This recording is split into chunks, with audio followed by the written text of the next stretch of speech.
Hi, I'm Lisa Weibel, and I'm going to talk to you about breastfeeding and what kind of foods are good for breastfeeding and what kind of foods you want to avoid while breastfeeding. Basically, for your body right now as a mom, you need to eat a lot, even probably as much or more as you were eating when you were pregnant. I am making dinner right now for one of my friends who just had a baby and is going through a couple allergy things. She's already doing gluten-free because of one of the other children. But now she is going to be trying dairy-free as well. So those are two allergens that you kind of want to look for if your baby's cranky. And if your baby's cranky, like the doctor might tell you that your baby has colic, and just gassy is another term. Basically, your baby's just not happy. Babies really, when they're newborns and just born, should sleep a lot. They're going to sleep most of their time. They're probably only going to be awake for about 4 hours to eat, maybe a little bit longer if it takes them a long time to nurse. For my children, the first one took a long time to nurse. I had quite a few problems. It probably would take her about an hour to eat. So she was awake nursing for probably about 6 hours a day. Then when she would sleep at night, she got to nurse at night as well, and that's called dream feeding. So she was actually asleep while she was nursing, and all my children actually did the dream sleep nursing.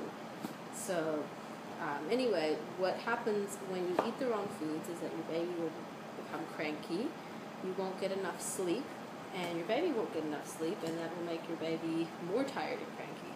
So it's really important to, first of all, eat enough and then eat the right things. So I've already talked about dairy-free. Dairy is one of the most common allergies that your baby's going to have if it has an allergy when it's first born. Don't freak out or be alarmed. Most of these allergies are going to clear up by themselves. I'd say probably around 3 or 4 months. You could try to reintroduce the food into your diet and see if it clears up, and if it's a real mild allergy, even before then, try 2 months. But those first couple months are really crucial in developing a good bonding with you and the baby, and it's really important that you watch out for what's going to make your baby cranky and give it an upset stomach and not be good for it. So dairy is one of the most common ones. Also, there is gluten. Gluten is a protein found in wheat, rye, and barley, and it is very upsetting to a little baby who has celiac, or even not celiac, just intolerance. And in my experience with a child who had that, it was crying and crying and crying, even when I was just nursing exclusively, just inconsolable. It seemed like the child was really in pain. Like not just a little, I'm not happy right now kind of cry, like really in pain, and there was absolutely nothing I could do for her, and it was the worst, probably 6 months, as far as that goes. I mean, I loved having a baby, and I had all the normal feelings for that, but it was just very, very brutal on us. So if I would have had somebody say, hey, you should probably cut out gluten, I would have been very appreciative for that, although it is a hard switch for somebody who has always eaten gluten. Another one that you want to watch out for are the sulfide foods like garlic and onion. That's something that you probably just shouldn't have when you have a newborn. For whatever reason, it makes them really gassy. So just don't cook with a lot of onions or garlic. If you're preparing a meal for somebody who is breastfeeding, try to go easy on that. Maybe use a little garlic salt or something, but try not to use garlic. Potatoes are good if you can do grains, if the mom is doing grains. Right now I'm chopping up butternut squash.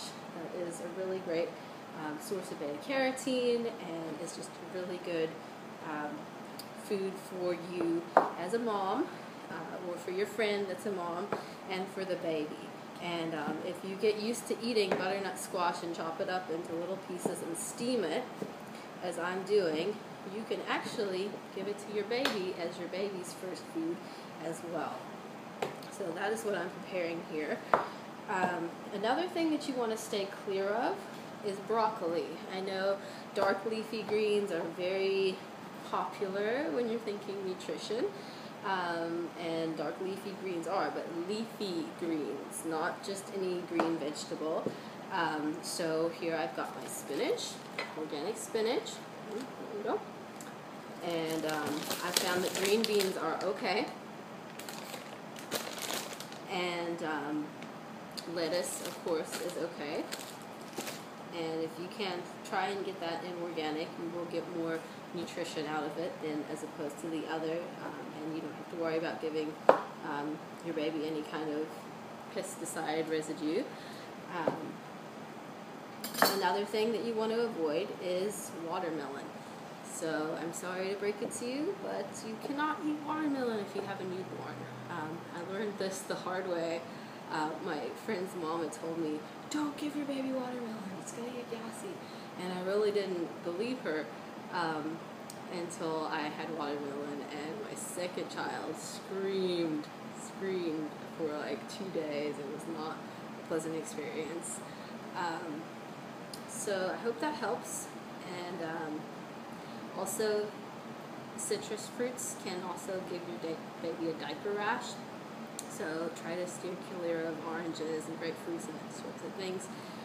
Lemons, if you just want to go ahead and use it as like a marinade for something, you can use a little lemon juice still.